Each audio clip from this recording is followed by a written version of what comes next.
Welcome to the L&R training video reporting reset work in the Cipher.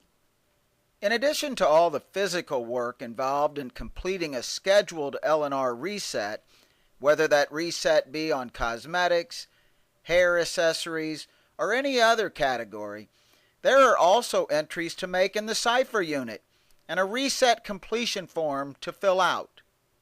There are two categories of workers who might key in reset information in one or more ciphers: the designated reset leader and any individual merchandisers working the reset who normally report their time and expense using a Cipher handheld. Those merchandisers from here forward will be referred to as T&E reps. The reset leader enters reset information into his or her Cipher, while any L&R T&E reps doing reset work enter their individual information in their Cipher. We understand who T&E reps are, but who is the reset leader? First of all, for each reset, there is only one designated reset leader. If you're working the reset alone, you're the reset leader. If you're part of a reset team, and you're responsible for the reset completion form, planograms, and instructions, you're the reset leader. If you're unsure if you're the reset leader, call the reset coordinator or chain sales support. Now, on to the resets. First, the paperwork. Two forms are required to perform a scheduled reset: the L&R reset job and completion form, and the reset status and issues scan sheet. These will have been posted on the iNet for the reset leader to print out. Here's an explanation for each. First, there's a separate reset job and completion form for every store with one or more scheduled resets. The account number and store number are found in the upper left-hand corner of the form. Each reset form identifies all vendors or sections in that store, regardless of whether the section is being reset. If the section has a scheduled reset, it'll show a reset number and often a scannable reset barcode for that reset. The reset leader is responsible for completing the reset form. As resets are completed, the leader should enter the date completed, actual hours to complete the reset by all reset workers combined, the actual footage and actual height of the set in the store. The bottom section of the reset form should also be filled out, including a signature from a member of that store's management. When all resets in that store have been completed and the paperwork properly filled out, fax in the form to the number on the bottom of the form. Much of the information you write in on the form will also be keyed in your Cipher. More on that in a minute. The other sheet I spoke of earlier is the reset status and issues form.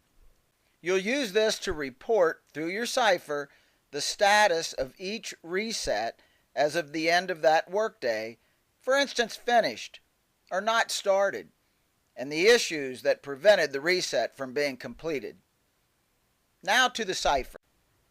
To start, whether you're a T&E rep or the reset leader, you will have had to have entered the account number and store number either in the travel or enter leave options of your Cipher. If you're unfamiliar with that, you can view the start of day and travel and beginning and ending store service calls videos at youtube.com/LRDIST. Then, from the main menu, select number 5, Reset Work. You'll be on the Reset menu. There you'll have two options. Select number 1, Data Entry, to key in information on the reset. Select number 2, Review Edit, if you wanted to look back on or change reset information you had already keyed in but had not yet transmitted. Here we'll select number 1, Data Entry.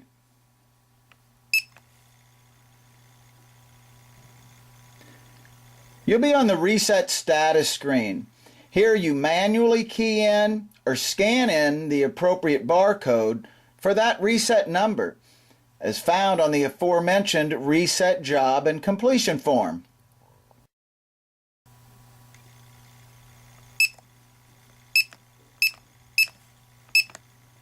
You might also be able to find a list of the reset numbers for that store by pressing the dot key twice at the reset number prompt. If the list is in your Cipher, find the appropriate reset by using the up and down arrows. Then press Enter. Whether you key in the reset number or select it from the Cipher list, that reset number will then appear at the top of the next screen, followed by the account number or customer ID, the store number or ship to, and the current day's date. Press Enter through those areas till you're down on rep hours. And here's where it gets a little tricky. What you enter and where you enter it are determined by whether you're the reset leader entering team hours, a T&E rep reporting individual hours, or a T&E rep who is also the reset leader reporting both individual and team hours. I'll go through each scenario individually, starting with the reset leader. As reset leader, leave rep hours blank. In team hours, key in the total time spent by all members of the reset crew on that reset. Just be sure as you enter time, key in quarter hours, not minutes. As an example, 2.5 hours would be 250. Take special note of the default decimal point. Press Enter. If you're a T&E rep, key in your individual time worked on the reset in rep hours.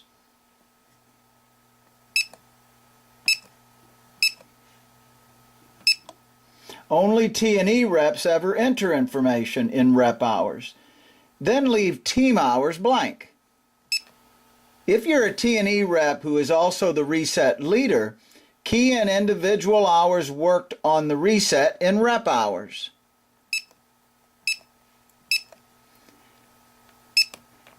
Then in team hours, key in the total time spent by all members of the reset crew.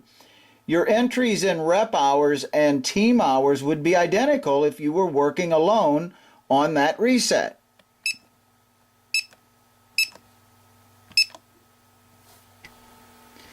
So again, to clarify, only a T&E rep would ever key information in rep hours. Only a reset leader would key information in team hours. Only a T&E rep who is also the reset leader would key information in both. So you see, it does get a little tricky. Be sure to go to the reset coordinators with questions. After reporting the rep and/or team hours, next in the Cipher is the footage. Let's say the footage on the section being reset was 4 feet. Because of the default decimal point, I key in 400. Enter. Then key in the actual height of the completed section in inches. We'll say 66 inches. Press Enter. You'll move to the Reset Issues screen. On this screen, you'll report the current status of the reset and any issues remaining. And this is where you first use your Reset Status and Issues scan sheet. The status possibilities are listed in the middle of the sheet and explained to the far right. If you're a T&E rep who is not the leader, for status you'd key in Not Lead and let the leader report the actual reset status in their Cipher. If you are the leader, you'd enter manually or scan the appropriate status for the reset. If you key in manually, be sure to enter exactly as the right-hand column shows and in capital letters. Keying in Finished completes the job. All is completed. If Finished XX, Not Started, or Revisit is keyed in, then the next entry by the reset leader would be the issues that prevented the reset from being completed. Whereas there would only be one status, there could be multiple issues. A few examples are missing manufacturer-supplied fixtures or store under remodel. So now back to the Cipher and the Reset Issues screen, where in this example I've keyed or scanned in Revisit for the status of the reset, and I've keyed or scanned in the issue requiring a revisit, Missing Manufacturer-Supplied Fixtures, or MFG-FIX. In cases where there are multiple issues, list them all. Press Enter. That will take you to the Reset Fixtures screen. If this is a cosmetics reset and you have missing or damaged fixtures, parts, or graphics, the T&E rep or reset leader can order them through the Cipher. For that, you need the Fixture Parts Library, a form that lists all the parts, fixtures, and graphics for every cosmetics brand. It can be found on the iNet, currently in the Reset Central group in the Fixture Library Notebook. It's a long form with a lot of information. The spring 2011 form was 44 pages long. Obviously, if you're doing a lot of resets, you might want to print it out, or at least print out the brands you're resetting and have it with you in the stores. Otherwise, you'll have to bring it up on your computer when you get home. This is a critical part of the reset effort. Missing and damaged fixtures and graphics should be ordered as needed. It is not always easy to find the item on the long form, but it is very necessary. Once you find the item, you order by keying in the item or reorder number in the Cipher that's found in the column to the far left of the form. Do not order from the part number column. If there's any confusion about what parts or fixtures are missing, or you simply can't positively identify them in the fixture library, call Chain Sales Support for help. Do not just let the issue fly by. It is your responsibility to get those missing items ordered as soon as possible. Here I've keyed in the reorder number for a missing Almay fixture. Press Enter. It allows me to change the quantity or keep it as 1. I'll keep it as 1. Press Enter. Then I would continue entering reorder numbers for additional fixtures or graphics or parts until I've completed them all. Then I press Escape. Finish with Reset. Press Yes. And I'm back at the main menu. In most cases, those ordered parts will be shipped to the L&R Distribution Center, then matched up with a regular merchandise order and shipped to arrive when a merchandiser will be back in the store. Later that day, as you prepare your Cipher for transmission, you'll see a Reset Send screen with the reset numbers listed that you entered in the Cipher that day. Select the resets to transmit by pressing the dot key. That places an asterisk by the reset number. Put asterisks by all resets that you want to send in that transmission.